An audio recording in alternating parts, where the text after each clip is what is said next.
ശിർക്കാകുന്നു. എന്നാൽ ചില ആളുകൾ ഇപ്പോ ശിർക്കിന്റെ ഗൗരവം കുറക്കുവാൻ വേണ്ടി ശ്രമിക്കുന്നതായി നമുക്ക് കാണാൻ സാധിക്കുന്നു.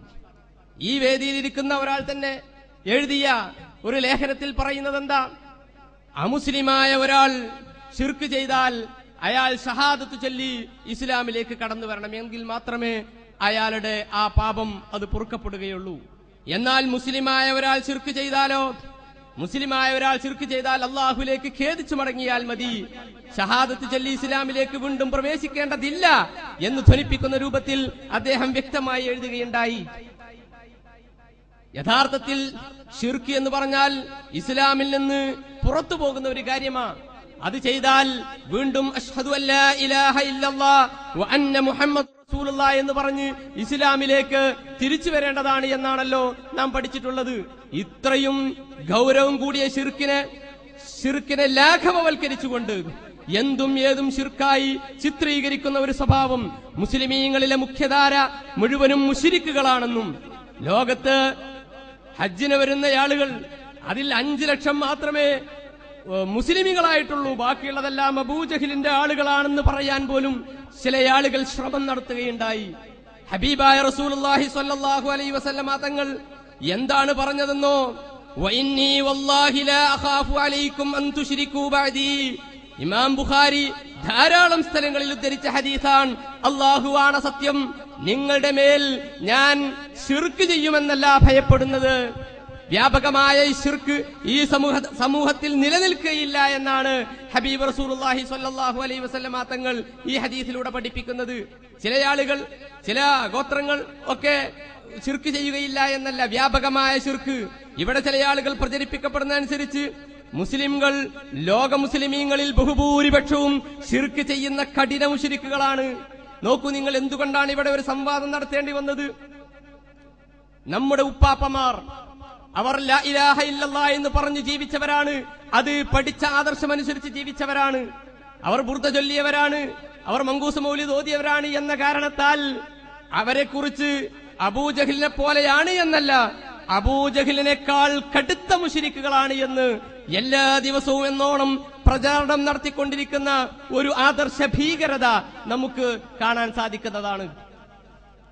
എന്തുകൊണ്ട് ലാ ഇലാഹ ഇല്ലല്ലാഹ് എന്ന് ഉറക്കെ ഉച്ചരിച്ചുകൊണ്ട് മരിച്ചുപോയ നമ്മുടെ ഉപ്പാപ്പമാർ ഹബീബായ റസൂലിനോടുള്ള സ്നേഹം കാരണമായി യാ റസൂലല്ലാഹ് എന്ന് വിളിച്ചതിന്റെ പേരിൽ ആ ഹബീബായ നബിയെ ക്രൂശിക്കുവാനും അവിടുത്തെ കഷ്ണം കഷ്ണമായി നുറുക്കുവാനും വേണ്ടി ജീവിതം മുഴുവൻ പ്രവർത്തിച്ച അബൂജഹലിനെ പോലെയാണ് എന്നല്ല ചില ആളുകൾ പറഞ്ഞത്, മറിച്ച് അബൂജഹലിനേക്കാൾ കടുത്ത മുശ്രിക്കുകളാണ്.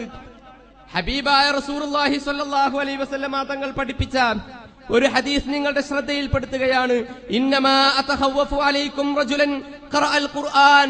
ഞാൻ പേടിക്കുന്നത് ഒരാളെയാണ്, അയാൾ വിശുദ്ധ ഖുർആൻ ഇങ്ങനെ ഓതും. ഹത്താ ഇദാ റുഇയ അലൈഹി ബഖ്ജതുഹു, അതിന്റെ പ്രഭ അയാളുടെ മുകളിൽ ഇങ്ങനെ പ്രത്യക്ഷപ്പെടാൻ തുടങ്ങുന്ന സമയത്ത് അയാൾ ഖുർആൻ ഒരു പണ്ഡിതനായി അവരോഹണം ചെയ്യപ്പെടുന്ന സമയത്ത് രണ്ടും നമുക്ക് പ്രയോഗിക്കാം. വകാന ലിദ് അൽ ഇസ്ലാം, അങ്ങനെ അയാൾ ഇസ്ലാമിന്റെ സഹായിയും ഇസ്ലാമിന്റെ ആളുമായി ചിത്രീകരിക്കപ്പെടുമ്പോ അയാൾ ബിദ്അത്തിലേക്ക് വഴുതി വീഴുന്നു. അങ്ങനെ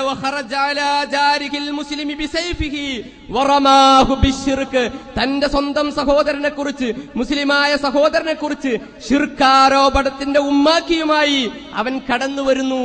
അള്ളാഹുവിന്റെ റസൂൽ സല്ലല്ലാഹു അലൈഹി വസല്ലമ തങ്ങൾ പ്രവചിച്ച പ്രവചനം നമുക്ക് മുമ്പിൽ പുലരുന്നത് നമ്മൾ കണ്ടുകൊണ്ടിരിക്കുകയാണ്. സദഖത യാ റസൂലല്ലാഹ്. നോക്കൂ നിങ്ങൾ, എന്തുകൊണ്ടാണ് ഈ സുന്നികൾ മുശ്രിക്കുകളാണെന്ന് അവർ പറയുന്നത്?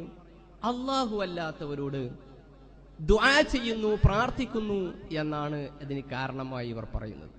യഥാർത്ഥത്തിൽ ഒരു കാര്യം നിങ്ങൾ മനസ്സിലാക്കണം, മുസ്ലിമീങ്ങൾ ആരും തന്നെ അള്ളാഹു അല്ലാത്തവരോട് ദുആ ചെയ്യുന്നില്ല.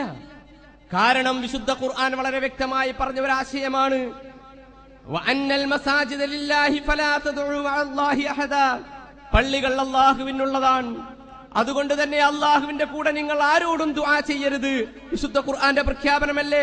ചില മുജാഹിദ് സുഹൃത്തുക്കൾ അബദ്ധവശാൽ തെറ്റിദ്ധരിച്ചിരിക്കുന്നത് ഖുർആനിൽ അല്ലാഹു അല്ലാത്തവരോട് ദുആ ചെയ്യരുത് എന്ന് എത്ര ആയത്തുകളാണുള്ളത്. എന്നിട്ടും ഈ മുസ്ലിയാക്കൾ അവരുടെ ഉദരപൂരണത്തിന് വേണ്ടി ഈ ആയത്തുകളൊക്കെ മറച്ചു പിടിക്കുകയാണ് എന്നാണ്. സഹോദര, അങ്ങനെയല്ല. അല്ലാഹു അല്ലാത്തവരോട് ദുആ ചെയ്യരുതെന്ന് വിശുദ്ധ ഖുർആനിലുണ്ട് എന്ന് പഠിച്ചവരാണ് ഞങ്ങൾ. പക്ഷേ പ്രശ്നം എവിടെയാണ്? ദുആഇന് നിങ്ങൾ സ്വന്തമായ ഒരു നിർവചനം നൽകി, എന്നിട്ട് ആ നിർവചനം അനുസരിച്ച ദുആ സുന്നികൾ ചെയ്യുന്നു എന്ന് പറയുകയും അങ്ങനെ ദുആഇന് ഇല്ലാത്ത സ്വന്തമായ ഒരു നിർവചനം പടച്ചുണ്ടാക്കി ആ ഒരു നിർവചനത്തിന് നമ്മുടെ മേൽ ആരോപിക്കുകയും അങ്ങനെ ഞങ്ങൾ ശിർക്ക് ചെയ്യുന്നു എന്ന് പ്രചരിപ്പിക്കുകയുമാണ് ചെയ്യുന്നത്. അല്ലാഹു ചെയ്യരുത് എന്ന് പറഞ്ഞ ദുആ ഉണ്ടല്ലോ, അത് മുസ്ലിംകൾ ചെയ്യുന്നില്ല. മറിച്ച് നിങ്ങൾ ദുആക്ക് ഒരു അർത്ഥം നൽകി ആ അർത്ഥത്തിന്റെ തെറ്റാണ് എന്ന് തെളിയിക്കുന്ന ഒരു ദിവസമാണിന്ന് എന്ന് നിങ്ങൾ പ്രത്യേകമായി മനസ്സിലാക്കുക. ഇല്ല, ദുആഇന് ഇവർ പറയുന്ന നിർവചനങ്ങൾ പല കാലങ്ങളായി പല രൂപത്തിൽ ഇവർ പലതും പറഞ്ഞിട്ടുണ്ട്. കാര്യകാരണ ബന്ധങ്ങൾക്ക് അതീതമായ രൂപത്തിലുള്ള സഹായാർത്ഥന, അഭൗതികമായ രൂപത്തിലുള്ള സഹായാർത്ഥന, സൃഷ്ടികളുടെ കഴിവിനപ്പുറത്തുള്ള അർത്ഥന, അല്ല മനുഷ്യ കഴിവിനതീതമായ അർത്ഥന, ഇങ്ങനെ പല ഡെഫിനിഷനുകളും ഇവർ നൽകിയിട്ടുണ്ട്. എന്തായിരുന്നാലും ഒരു കാര്യം ഞാൻ പറയട്ടെ, ഇതാണ് പ്രാർത്ഥന എന്ന്. കാര്യകാരണ ബന്ധങ്ങൾക്ക് അതീതമായ വിഷയങ്ങൾ അല്ലെങ്കിൽ അഭൗതികമായ വിഷയങ്ങൾ ചോദിക്കലാണ് പ്രാർത്ഥന എന്ന് ഇല്ല. അല്ലാഹു സുബ്ഹാനഹു വ തആല ഖുർആനിൽ അങ്ങനെ പറഞ്ഞിട്ടില്ല. ഒരായത്തിലും 6000-ൽ പരം ആയത്തുകളുണ്ടല്ലോ ഖുർആനിൽ, ഒരായത്തിലും അല്ലാഹു തആല അങ്ങനെ പറഞ്ഞിട്ടില്ല. എന്നാൽ വിശുദ്ധ ഖുർആൻ വിവരിക്കേണ്ട ഹബീബായ റസൂലുള്ളാഹി സ്വല്ലല്ലാഹു അലൈഹി വസല്ലമ തങ്ങൾ ലാ തദ്ഉ മഅല്ലാഹി അഹദാ എന്ന് പഠിപ്പിച്ച ഹബീബില്ലേ സ്വല്ലല്ലാഹു അലൈഹി വസല്ലം, ആ ഹബീബ് എങ്ങാനും പറഞ്ഞിരുന്നോ കാര്യകാരണ ബന്ധങ്ങൾക്ക് അതീതമായ വിഷയങ്ങൾ അല്ലെങ്കിൽ അഭൗതികമായ വിഷയങ്ങൾ ചോദിക്കലാണ് പ്രാർത്ഥന എന്ന് അള്ളാന്റെ റസൂൽ നമ്മെ പഠിപ്പിച്ചിട്ടുണ്ടോ? ഇല്ല. അങ്ങനെ ഒരു ഹദീസ് നിങ്ങൾക്ക് കണ്ടെത്താൻ സാധിക്കുകയില്ല. എന്നാൽ പിന്നെ ആരെങ്കിലും സഹാബികൾ ആരെങ്കിലും അങ്ങനെ പഠിപ്പിച്ചിട്ടുണ്ടോ? ഇല്ല, അവരും പറഞ്ഞിട്ടില്ല. പിന്നെ ഇത് മുജാഹിദ് സെന്ററിൽ ഇവർ സ്വയം കൃതമായി മതമുണ്ടാക്കിയതിന്റെ പേരിൽ ഉണ്ടാക്കിയ ഒരു പ്രത്യേക ഡെഫിനിഷനായിരുന്നു. അതുകൊണ്ട് തന്നെ 2 പ്രമാണങ്ങളുടെ അടിസ്ഥാനത്തിൽ 2 തെളിവുകളുടെ അടിസ്ഥാനത്തിൽ ഇവരുടെ വാദം തെറ്റാണ് എന്നാണ് ഇവിടെ തെളിയിക്കപ്പെടാൻ പോകുന്നത്. അതോടുകൂടെ ഇവർ സുന്നികളെ മുശ്രിക്കാക്കാൻ വേണ്ടി ഓതുന്ന ആയത്തുകളെല്ലാം ഔട്ടായി പോയി. ഇവരെന്തൊക്കെയാണ് ഓതാറുള്ളത്? ഇൻതദഉഹും ലാ യസ്മഉ ദുആഅക്കും വലൗ സമിഉ മസ്തജാബു ലക്കും വയൗമൽ ഖിയാമത്തി യക്ഫുറൂന ബിശിർകിക്കും വലാ യുനബ്ബിഉക മിസ്ലു ഖബീർ. സൂറത്ത് ഫാത്തിറിലെ ആയത്ത്. ഇതൊക്കെ ഓതുമ്പോൾ ഇത് മുജാഹിദുകളുടെ ആയത്താണ് എന്ന് ചില മുജാഹിദുകൾ തെറ്റിദ്ധരിച്ചിട്ടുണ്ട്. അല്ല സുഹൃത്തെ, വിശുദ്ധ ഖുർആൻ മുസ്ലിമീങ്ങൾക്ക് വേണ്ടി അല്ല, ലോകത്തിന് വേണ്ടി അല്ലാഹു തആല അവതരിപ്പിച്ച ഖുർആനാണ്, വേദഗ്രന്ഥമാണ്. അതിൽ പറയുന്നത് എന്താ? ഇൻതദഉഹും, നിങ്ങൾ അവരോട് ദുആ ചെയ്യുകയാണെങ്കിൽ ലാ യസ്മഉ ദുആഅക്കും, നിങ്ങളുടെ ദുആ അവർ കേൾക്കുകയില്ല. വലൗ സമിഉ മസ്തജാബു ലക്കും, കേട്ടു എന്ന് സങ്കൽപ്പിച്ചാൽ തന്നെ ഉത്തരം ചെയ്യുകയുമില്ല. വയൗമൽ ഖിയാമത്തി യക്ഫുറൂന ബിശിർകിക്കും, ഖിയാമത്ത് നാളിൽ നിങ്ങൾ ചെയ്യുന്ന ഈ മഹാശിർക്കില്ലയോ അത് അവർ നിഷേധിക്കുകയും ചെയ്യുന്നതാണ്. ശുദ്ധ ഖുർആൻ. വമൻ അളല്ലു മിമ്മൻ യദഉ മിൻ ദൂനില്ലാഹ് മൻ ലാ യസ്തജീബു ലഹു ഇലാ യൗമിൽ ഖിയാമ. അല്ലാഹുവിന്റെ പുറമെ നിങ്ങൾ ആരാധിക്കുന്ന, നിങ്ങൾ ദുആ ചെയ്യുന്ന ആളുകളുണ്ടല്ലോ, അവരെക്കാൾ വലിയ അക്രമി ആരാണ്?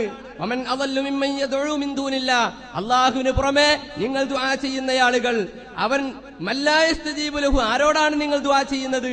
ഖിയാമത്ത് നാൾ വരെ നിങ്ങൾക്ക് ഉത്തരം ചെയ്യാത്ത ആളുകളോട്. ഖിയാമത്ത്